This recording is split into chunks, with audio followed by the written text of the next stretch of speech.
Welcome to the Jack Mountain Bushcraft Podcast, episode 57. Welcome to the Jack Mountain Bushcraft Podcast with your host, Jack Mountain Bushcraft School founder and master Maine guide, Tim Smith. I'm your host, Tim Smith.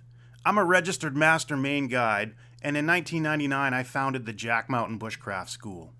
We help people become more skilled, more knowledgeable, more experienced, and more confident outdoors by using traditional skills, a few simple tools, and field-based experience.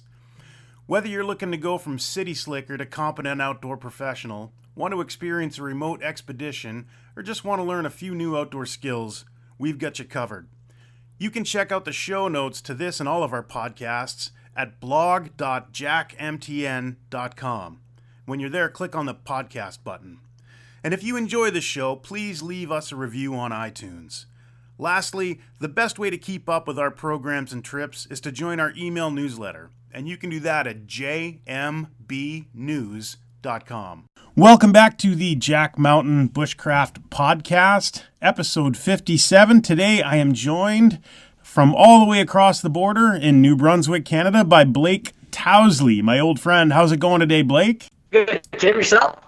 Doing pretty good. We're doing this via the miracle of modern technology. So we're on a Skype call that we're recording, and that's what you people out there in podcast land are hearing. So this is definitely pushing the upward boundaries of my level of comfort with technology. I mean, essentially it's like a phone call over the computer, right? But still, it's, I don't know, there's lights and things, and usually we do this, it's just like a handheld audio recorder, so these types of things are definitely pushing the boundaries. But anyway, so we are going to talk today about winter travel, winter trips, and winter gear. So Blake, you were out last weekend, first trip of the year in the general region, like kind of the border region around St. Croix or Vanceboro, Maine, St. Croix River, St. Croix, New Brunswick. Is that correct? Yeah, it's I'm pretty happy with that area. I've been canoeing there a lot, exploring it a bunch. It's a weird area right now because it's not like northern New Brunswick where there's like tons of snow. It's kind of exactly like my current living place area of Fredericton, whereas because of the lake systems and whatnot, the snow doesn't keep very well. Not yet, anyway. And so it's kind of like, not yet anyway.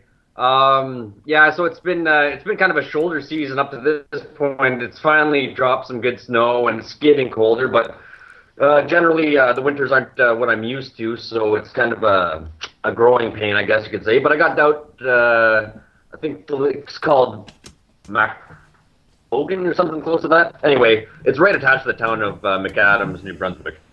Yeah, it's attached by water to Spednick, right? So you mean you're in the St. Croix drainage. Yeah. If it was, if you started walking, you could be at the ocean in a couple of days or so. But just a beautiful area. I've canoed there a lot. I've never done a winter trip over there, but it seems like, because it's so close to the coast, probably it's a little bit warmer than up north and inland. And where I'm at right now in New Hampshire, we've had a few snowstorms, but it's like it definitely feels like a shoulder season. Like the days are above freezing. We're supposed to get some real cold weather this week, but just the winters just keep getting more and more wonky and unpredictable, which is not. It doesn't bode well for long winter trips. I think it's great to get out for a few days, but like last year and this year coming up, planning 2 weeks for the Boreal Snowshoe Expedition, it's just, you don't get the long, uninterrupted periods of cold like we used to. The snow last year, you had that warm weather come through. It's a real pain in the ass. Yeah. There's nothing less pleasurable when you're living out in the forest in the wintertime on snowshoes than having a big thaw and a rain. Because it just stops you from being mobile, like you can't travel that day, everything gets soaked and drips. And all you can really do during those bouts of bad weather is just hang out and, tell jokes, read books, have big fires and eat. Because you can't really travel, it's just hard. So hopefully... it's hard on the gear.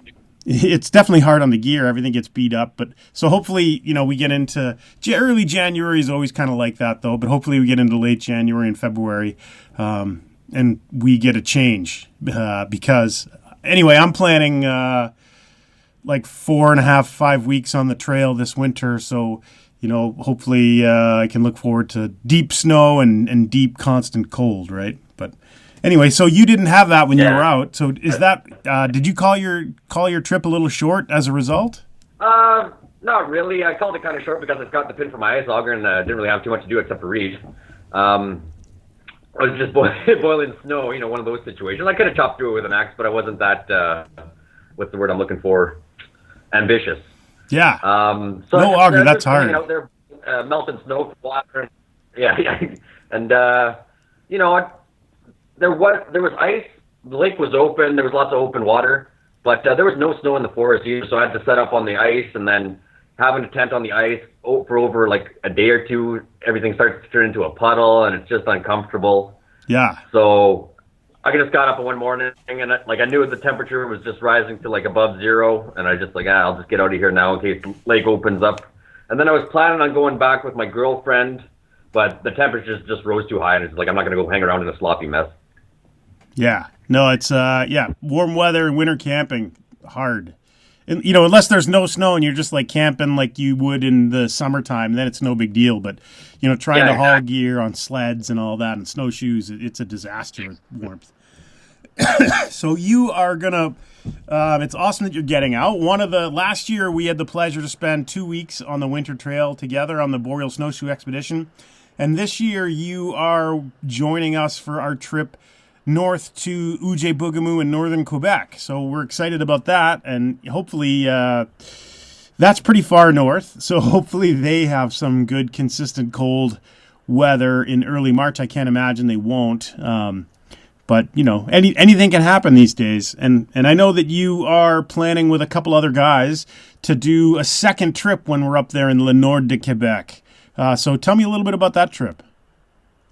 Yeah. So we're going to go up and hang out with you and the Cree and kind of hang out and see what they're doing for, what is it, 10 days, 8 days, something like that? 8 days. Anyway, after that, there's a couple of us that's still open to whoever really wants to come. But at this point, I believe it's myself, Dragon, and Colin are going to, since we're already up there and, probably not going to get too many chances to go winter camping in Lake Mistassini area. So we decided to take the opportunity since we're up there and head off on trail for about 2 weeks. That's awesome. So a real, to use the term, a real full tang expedition.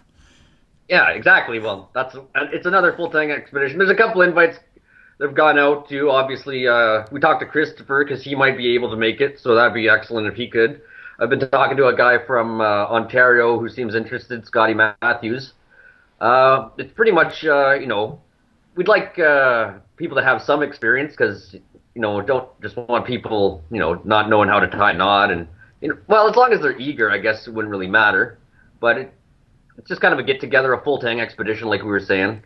Don't have to have a ton of experience, but you should probably be a woodsman to some extent, at least have done it before and have your own gear because we're not supplying any.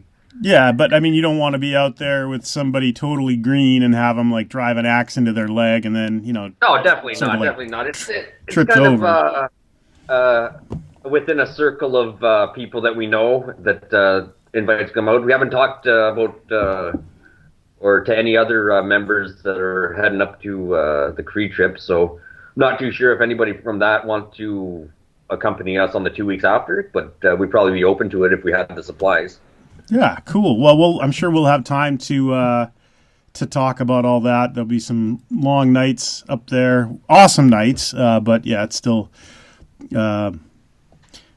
maybe pick up one or two more, but that's great. I love to hear of people getting out and doing it, right? And I think that's just that whole idea, the whole full tang expedition idea that we kind of impromptu came up with last year on that awesome Bonaventure trip, right? Just a great idea. I think it's super important for people to get out and do stuff. Yeah, excellent. And we're not gonna take it. We're gonna push ourselves too much. We're not trying to get to one end of the lake and back within the 2 weeks. We're probably just gonna take off, not too far.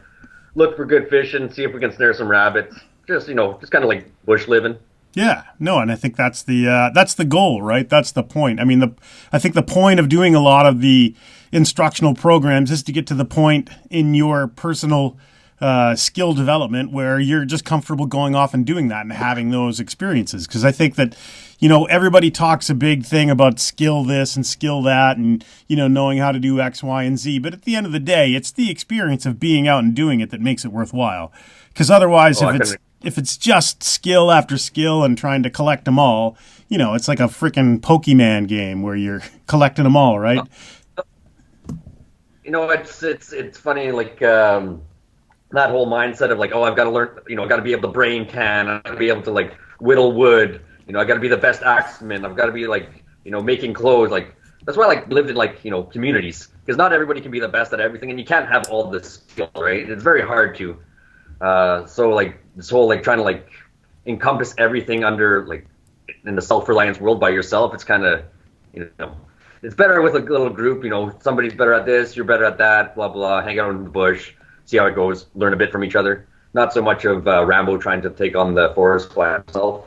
Yeah, no, I agree wholeheartedly, because that's what makes it fun too, right? Like if we went out camping and I had to bake bread for 10 people every day for 3 weeks, I would hate it. But if you take turns and spread out the workload, then it's still fun again. And I think that's kind of a metaphor for the whole thing, that if you have to, if every moment that you're awake, you're constantly striving, like, I've got to get this done, I've got to get that done, then there's no time for laughing or fishing or, just enjoying the natural world. And I think that's such a huge part of living out and living rough on the trail for any length of time, is just the appreciation of the lifestyle. And I think that gets lost in this mania of skill development. Yeah. And the other thing, too, is that, winter camping is kind of like a team sport. It's hard to do by yourself, like with tent setup and food preparation and wood cutting. I find anyway, I think it's way better in a group than by yourself. You can do it by yourself, but, you're not taking big, long expeditions by any stretch of the imagination. Yeah, the workload's like never ending. At the Snowwalkers a number of years ago, there's a really awesome, super knowledgeable guy from Ontario. I don't know have you ever run into Craig McDonald in your travels? I was reading about him today through that book that I just got. Okay, yeah, but super knowledgeable guy, like tons and tons of experience, and he was talking about a solo trip that he did. I think he lives like right outside Algonquin Park, and he was talking about a solo trip he did years ago from one end of Algonquin to the other, and and essentially he basically reinforced what we've been talking about. Like, yeah, it's hard doing everything yourself. Like there's barely enough hours of daylight in the wintertime to get everything done that you need to do, and let alone if you're traveling and moving camp and stuff, right? So it just, exactly. Yeah, it's. I mean, it can definitely be done, but it's not something that's like you would choose to go do for the sake of pleasure. To do a solo trip. If you can, like, solo winter camping is okay, walk out to wherever, 5K away, set up camp and just stay out there static and fish and do whatever. That's one thing, but like try to move continuously on a day-to-day basis and try to cover ground.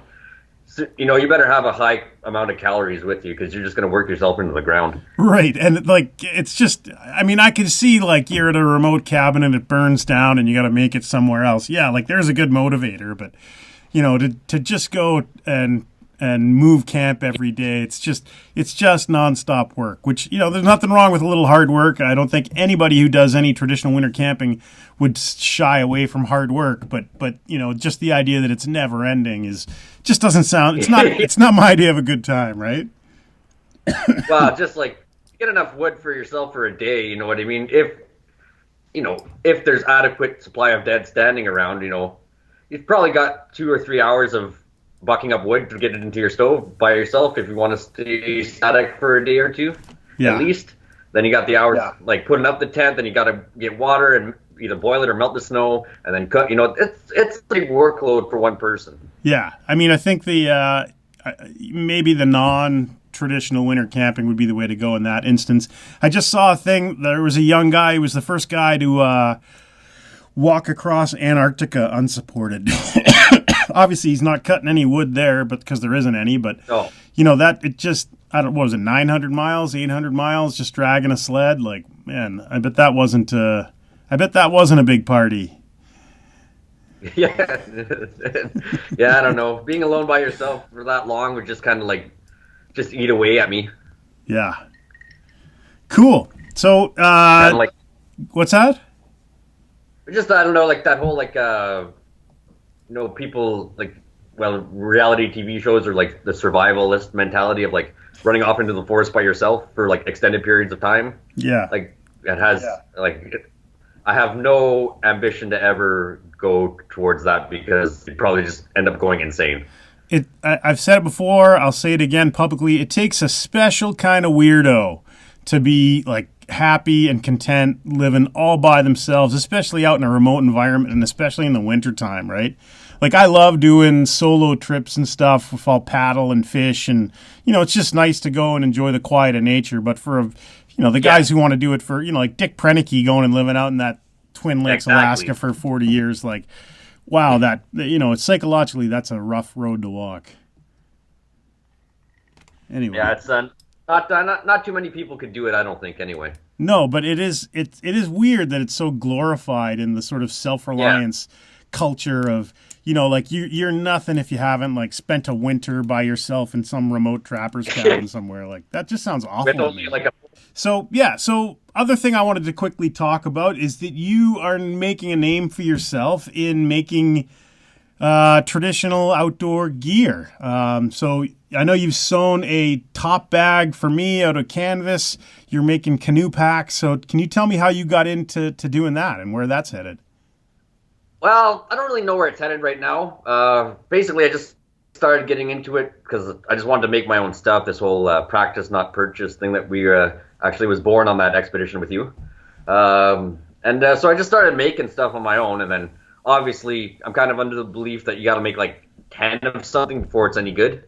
And so, I was like making knives and belts, and just kind of like giving them away to my friends and whoever would have it, family. And then I started like making top bags and so what's just for the listening audience, what's a top bag? I know what it is, but nobody else does probably. It's just kind of like a bag that fits on top of your toboggan that has easily accessible gear in it, I guess would be the best way to describe it. It's kind of like a duffel bag that straps to your toboggan. Right. Yeah, perfect. A great example. And, I have had a top bag for a while now, and I remember before having a top bag and watching other people who don't have top bags, there's all sorts of like random little day packs and other pieces of crap kind of lashed to the top of a toboggan. And when you're hauling all day, it's just an exercise. And, my mittens fell off again. Oh, my day pack fell off again. Oh, this fell off again. So it's a great piece of kit to kind of store all those little things that you sort of need throughout the day, but not constantly. So it's definitely, you don't definitely need it to go out in the bush, like winter camping, but it does make things a lot more convenient. Oh, so much more convenient. I would agree wholeheartedly because I did for 15 years. I never had one, and you develop your own, ways that you manage your stuff. But man, it's just such a great piece of kit to manage those little things throughout the day. Yeah, definitely. I've really been. So anyway, I started building them for myself. I built like one, and then obviously the main contributor to me building more was Dragon, because he was just like, I want one, build me one.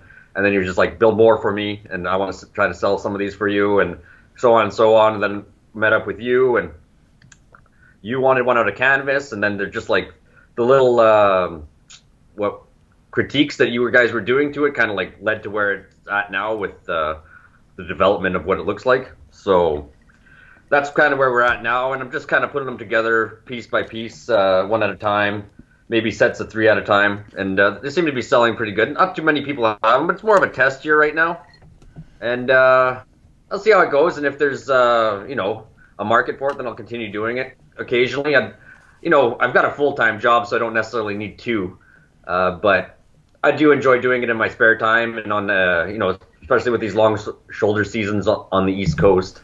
So it's I'm pretty happy with the product too. There's a few woodsmen that have them that are going to give me feedback over the winter, and maybe we'll go full bore with it next fall, winter. Nice. And You just made a canoe pack. I don't know if are they a woods pack in Canada, or I know they call them Duluth packs in the States. Not specific to that company, but specific to that style of sort of just big canvas canoe pack.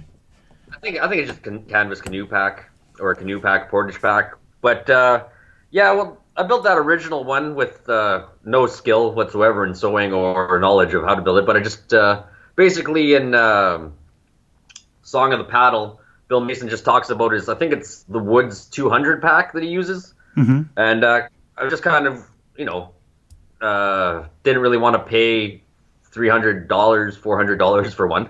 So I just some guy gave me some canvas that I bought some paddles off of, so I decided to make my own. And then once I started working with a little bit of leather and understanding more how to sew properly and properly working with leather and whatnot, and I gave it another go putting it together, and it kind of pretty much looks exactly like a Woods 200 pack at this moment. Out of 15-ounce canvas and heavy veg tan leather. I'm pretty content with it. I kind of want to get out back on the water pretty soon, but it might be a little while before that happens. Yeah, no, I think it's they look real pretty. I've only seen that pack. Well, your original pack I know intimately well because it rode in my canoe on the Bonaventure. So I had exactly. What did that thing weigh? It must have weighed I picked it up every time. It must have weighed 500 pounds by the end of the trip. I think it was 30. You're just a weak man. I am definitely weak, intellectually, morally, and physically. Yeah, well, that was kind of obviously was the first one, the prototype, but I was, that kind of, it took a shit kicking over the summer, from the Bonaventure and all the canoe trips that I've done. I hauled out a black bear in it, without, I just gutted the thing and then threw it in and hauled it out. It wasn't a very big black bear, don't get me wrong, but, it was still pretty heavy to pump it out, but it's held up quite fine, so I've been pretty impressed with the whole design of it. So, just to make it look a little... You should call that model the Black Bear Pack, and then, when you advertise it, have pictures of the bear carcass in it. Definitely. Everyone loves a good dead bear picture. Yeah. Well, I think they're happier if the bear is on your back. I think people are happier if it's dead than if it's alive. It's a lot less bad. It's better for you in that instance. It's true. It could maybe come Russians have a lot of pet bears, or so I'm making up right now. And I feel that maybe this pack, how people carry their cats or the little dogs in purses, maybe this will be the next thing in Russia, and that's how I'm going to make my millions. That'd be great. If you could get a few social media stars to carry bear cubs around in them, I think that would be huge. Even full-size ones. Yeah. They would. Well, a full-size social media star or a full-size bear? Well, I'd like a full-size social media star carrying around a full-size bear. Yeah. They would have to be pretty rugged social media star because bears get pretty big. But, Well, supposedly. Have you decided on if there will be a Liberty Cabbage competition at Brushfire this year? Yeah, so for those of you out in podcast land, we are going to plan on a fall rendezvous at the field school. And as Blake mentioned, we're going to have several food-based competitions, and one will be the Liberty Cabbage, which is was it World War II, what they called sauerkraut? World War I. Yeah, World War Yeah, I actually put up a quart of kraut today, and so if you're interested in attending the Brushfire Rendezvous, get your foodstuffs in order because there will be fabulous prizes. They're as yet unnamed, but they will definitely be fabulous. Yeah, definitely. Have the judges been picked yet? We're talking with a lot of people from the Food Network, but no, they haven't been picked. I heard Bobby Flay was thinking about making an appearance. Oh, I don't know. I don't really like. I don't really enjoy any of the Food Network star celebrities, so I think that might be out of character. But if they do show up, though, we will allow them to judge at least one food-based contest. And did you say when that was going to be? Yeah. Actually, I have it. If you give me a second, I can find the dates. But on every page of our website, at the bottom, we've got a link to the Jack Mountain Master Calendar, and that's every scheduled program that we have, and we're usually scheduled a year out. So that's going to be the 11th, 12th, and 13th of October 2019 in Masardis, Maine, the Brush Fire Rendezvous, and that's going to be at the very end of the fall semester. So the fall semester will end on like Friday morning. We'll have the 3-day rendezvous, and then we're taking a group. As of right now, it's the only trip, but we're trying to get a few other trips lined up for that following week of October 14th to 18th. But I'm taking a group when we're going to do a canoe poling and outdoor guiding masterclass on the St. Croix River, basically designed for working guides, so people who are already taking people out, whatever. And it's pretty cool. It's right in the region where you were last week on your winter trip, so we're excited about that. Exactly. It's a fantastic river for learning how to do fast water, whitewater poling.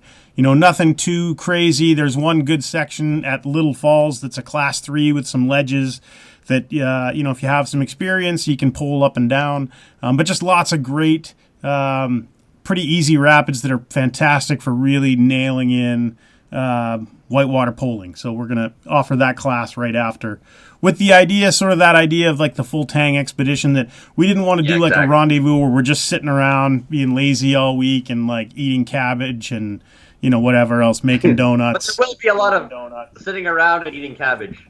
Yeah, of course there will. But that won't be the only thing that we're doing. Yeah, exactly. We got to put some physical activity into it too. Yeah, for sure. But yeah, I'm really excited about that. Can't wait to, just because we're not going to be like doing the whole St. Croix. It's only going to be like a small section, and we're just going to really be basically a polling seminar for 5-6 days? 5 days. Yeah, it's about 18 miles from where the headwater lakes end down to Loon Bay, and that section is just about continuous. Pretty easy rapids, pretty easy whitewater, some great campsites. So yeah, it's gonna be a great trip. I've done that trip numerous times. Taught a lot of people how to pole there, and we love that trip, especially in the fall, because they drop the headwater lakes, they drop the volume so people can fix their docks and stuff. So it's you can count on the water being in the river there in the fall, which most places you can't. Yeah, and just like that whole area, just like the rockiness and the, what am I talking about here? It doesn't really make sense. Just like the landscape in that particular area of the province, and I guess in Maine too. It's just beautiful. Yeah, it is. It's stunning. If you haven't ever been on the St. Croix, you should put it on your bucket list if you're in the Northeast, either whatever side of the border you're on. And the river is the border, so we have to play nice with the border guys. You have to stay on one side of the river the whole trip. You can't camp on either side, but it's not that big of a deal. There's great campsites on both sides. So, but it is a beautiful stretch of water, and usually still swimmable that time of year. So if you take an unplanned dunk, it's not that big of a deal. Would you have any issues if we met up on Spednick at, like, let's say the ledge?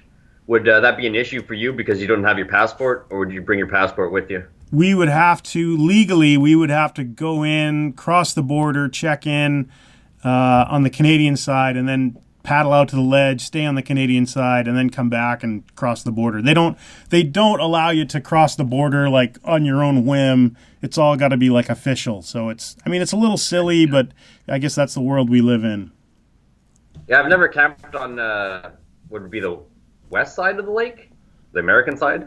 Yeah, I think all the good campsites on the lake anyway are definitely on the Canadian side. So, but on the river, once you get on islands, though. Yeah, you know what I mean. Yep. So I don't know about the legality of that. You know what I mean? It is on water. Yeah, I don't. I mean, essentially, I think the only way to do it and not worry about the legality is to sit down at the border with a map and say, we're going to go here, here, here. What do we need to do? And otherwise, you just don't want. I mean, those guys take their jobs pretty seriously and for good reason. You don't want them showing up in the middle of the night because you're on the wrong side of an island or something. So it's just a good idea to figure it out beforehand, right? Not to get them all wound up. Yeah. But probably a good plan. Once you get down onto the river, there's great campsites on both sides of the river all the way down, so it's no big deal. So I'm looking forward to it anyway. Yeah. I think Dragon's coming down, or so he says. Yeah. I don't know who else, but it'd be good to see all the guys associated with Jack Mountain. Yeah, definitely. And it'll be great to, graduate a bunch of people through the polling curriculum, to the point where they're comfortable getting out and teaching it as well. And that's kind of the point of the week is I know people will have kind of dabbled with it, but to get them, we've got a formal curriculum that we teach to work people through all of the different drills and maneuvers and get people to where they can, replicate all the maneuvers. And I think that's the point where they're qualified and capable to go out and teach themselves. And that's, the point of the week, the point of the course is to get people to that level, to that stage. So yeah, it's and you do that very well at your school, that's for sure. Well, yeah, hopefully after 20 years, hopefully we've figured out a few things. I'm slow, but I might be slow, but I'm weak. Right? That's what I say. Old too. I was talking with Jeff, and he gave me an idea. He says good little trippy up to Kennedy Lakes here. So I guess it's really cold there. It's got a lot of snow. It's about a 5K march in, so that might be up in the plans for January. And I got a couple extra days. Need more than a weekend though, I think, for that, because by the time you walk in there, it'll be dark. If you're just showing up after work on a Friday, it'll probably be dark before you even left. Yeah. The issue with not this time of the year, right? I think sun sets around 3:45 here, so it must be even worse for everyone north of this point. Yeah, that's the beauty of late season winter trips. Like I always think of February and early March as the winter tripping season, and I think if I lived further north where it was consistently cold through December and early January, it'd be different. But in addition to the consistent cold and the thicker ice, you also get those longer days, which make it great. That's the it's nice to have more than 4 hours of daylight. Yeah, for sure. We used to do our winter trips up to Ujjayi in January, and now this year we're moving to early March, and it's just a great time to be out. Yeah, March is a nice time around that latitude. Is it latitude or longitude? Latitude. What am I saying here? Latitude. I was right the first time. Shouldn't have second guessed myself. Well, listen, let's wrap this thing up. Thank you very much, Blake, for the time, for sitting down and having this chat. And look forward to seeing you before too long. And if anybody has questions about the gear, how can people find out about the gear that you're making? They can email me at snowshoeclubrevival@gmail.com. Or I do have an Instagram page, Le Club de Raquette de SRF. And they can find me through that way. Pretty sure you'll hook it up in the show notes anyway, so if they're listening to this, all they have to do is go to that and we'll be able to find it. Perfect. All right, man. Awesome. Well, thank you for doing this and look forward to seeing you soon and enjoy your time out. Thanks a lot, Tim. Good talking to you. Yeah, you too. We'll see ya. And if you enjoyed this episode, please leave us a review on iTunes or wherever you listen to this. Thank you very much. Have a great day.